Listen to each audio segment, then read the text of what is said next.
അത്ഭുതങ്ങൾ തീർന്നിട്ടില്ല, അടയാളങ്ങൾ തീർന്നിട്ടില്ല കാലത്തിൽ ഈ ലോകത്തിൽ. എൻ്റെ പേര് റോസ്ലി. ഞാൻ ഒലവക്കോട് സെൻറ്റ് ജോസഫ് ഫൊറാന പള്ളിയിൽ നിന്ന് വരുന്നു. ഞാനിവിടെ പറയാൻ പോകുന്ന സാക്ഷ്യം എൻ്റെ മോൻ്റെ ഒരു ഡ്രസ്സിൻ്റെ സാക്ഷ്യമാണ്. ലൂക്ക 10:19 പാമ്പുകളുടെയും തേളുകളുടെയും സകല ശത്രുക്കളുടെയും ഇത് ചവിട്ടി നടക്കാൻ ഞാൻ നിനക്ക് അധികാരം തന്നെ, ഒന്നും നിന്നെ ഉപദ്രവിക്കുകയില്ലെന്ന്.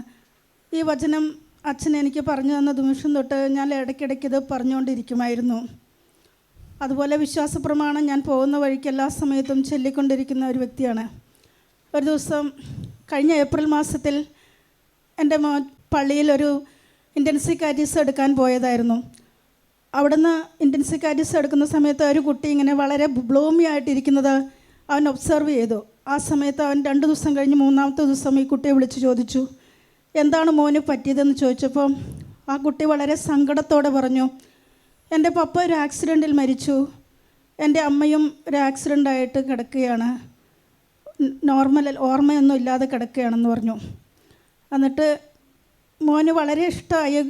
അപ്പോൾ ചോദിച്ചു, ബ്രദറെ ഞാനും ബ്രദറിൻ്റെ കൂടെ വരട്ടെ, ഈ ഡാൻസും പാട്ടൊക്കെ കളിക്കാൻ വേണ്ടിയിട്ട് എനിക്കിഷ്ടമായി എന്ന്.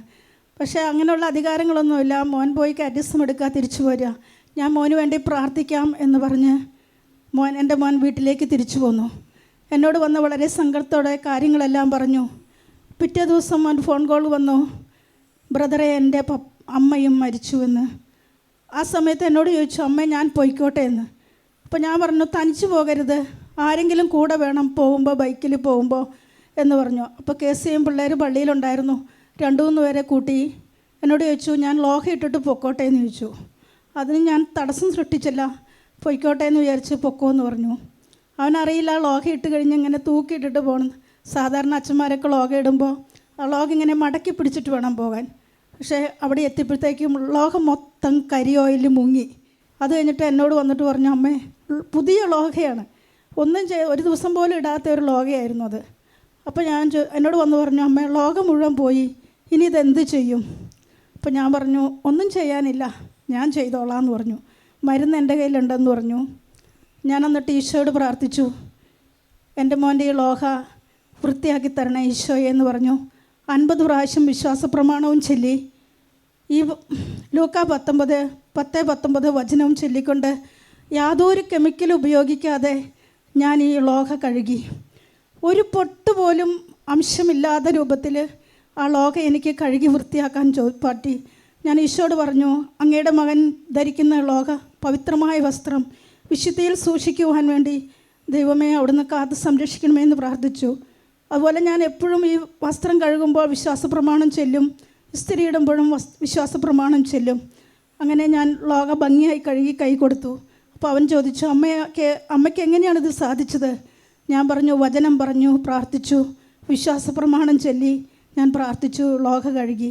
എനിക്ക് ഇവിടെ വരാൻ സാധിച്ചില്ല ഇത്ര ദിവസം, കാരണം ഞാൻ മരിയൻ റിന്യൂ സെൻ്ററിൽ മധ്യസ്ഥ പ്രാർത്ഥനയ്ക്ക് പോകും.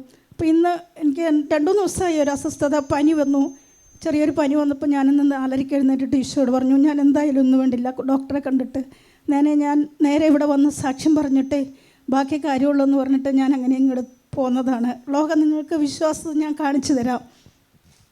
നമ്മുടെ മരിയൻ ധ്യാന കേന്ദ്രത്തിൽ മധ്യസ്ഥ പ്രാർത്ഥനയ്ക്ക് ഉള്ള രൂപതയുടെ ധ്യാന കേന്ദ്രമാണ്.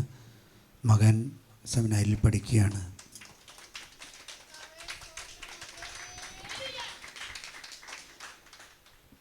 പ്രാർത്ഥനയ്ക്ക് അത്രമാത്രം ശക്തിയുണ്ട്. ഇത്രയും നാളും വൈകിയതിന് ഈശോയോട് ഞാൻ ക്ഷമ ചോദിക്കുന്നു.